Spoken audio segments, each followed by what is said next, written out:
Pain in the outside elbow, likely you have a tennis or pickleball elbow. If you've been a player for a long time, you probably hear the misconception that if you have pain, just rest it.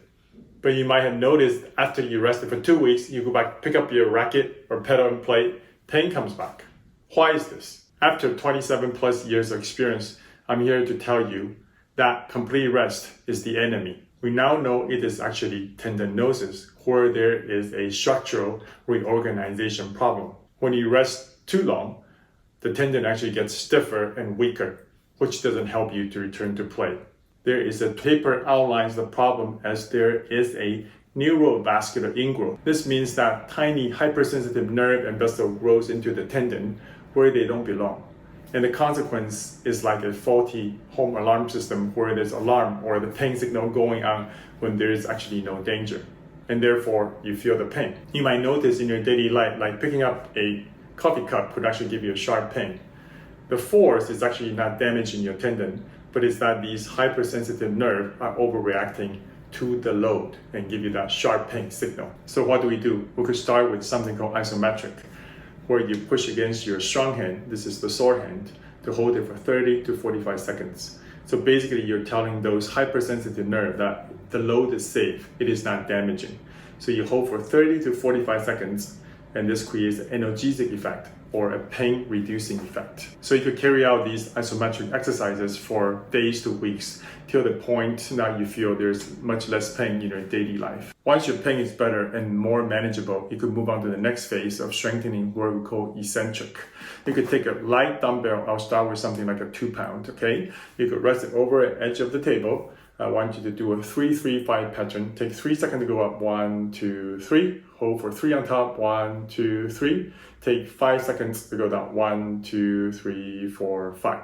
So that we focus on the deceleration part, where we call that eccentric strengthening, where your muscles actually lengthening while you're working it. Another way to do eccentric strengthening is doing something we call a Tyler's twist, where you're gonna take something like this. You're gonna take the good hand and spin it down, and the right hand or the sore hand is gonna control slowly descending it. So here we go again. Cock it this way and slowly down. And then you could come back as well. So we could do a 3-3-5 pattern. Take 1, 2, 3. Hold for 1, 2, 3. Take 1, 2, 3, 4, 5 down. The benefit of eccentric strengthening is that when you have tendinosis, the collagen fibers that make up the tendon is probably all messed up and tangled up. So through this process, your body could realign them into a organized, strong structure. A common question is, can I still play? The short answer is yes, but based on your pain intensity. Green light is from 0 to 3. You can still go on to play. If your pain level goes to 4 or 5, we call that yellow light, where you have to play with caution.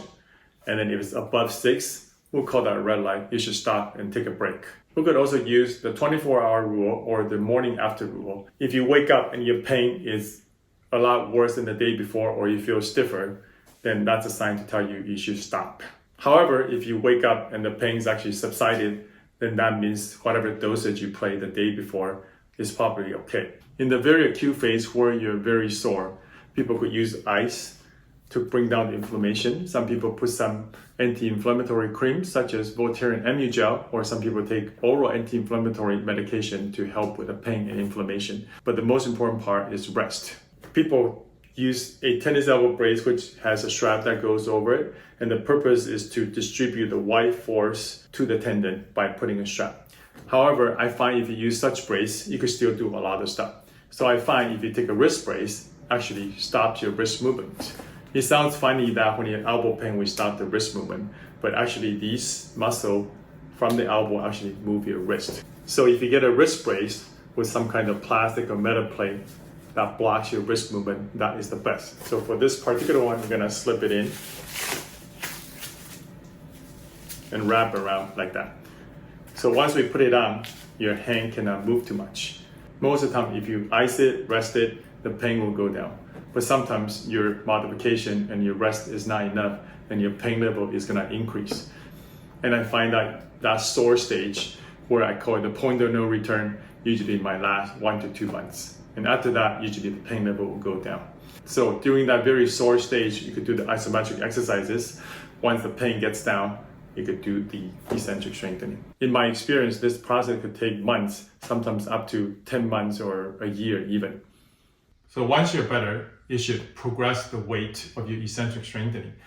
Most people will start with 2 pounds, and after 2 to 3 weeks, you get better. You go to 3 pounds for another couple of weeks, and then you go to 5 pounds. And eventually, if you get to 10 pounds, but clinically, I haven't seen people do 10 pounds too often. If you could get it, that would be great. The principle of this is heavy resistive training. If you could load the muscle with heavier weight to build the capacity, that's how we fix pickleball elbow permanently. One of the most common things I see that cause pickleball elbow is too much too soon. So normally if you start with playing once a week, but suddenly you love the game, you could play twice a week, 3 times a week, 4 times a week.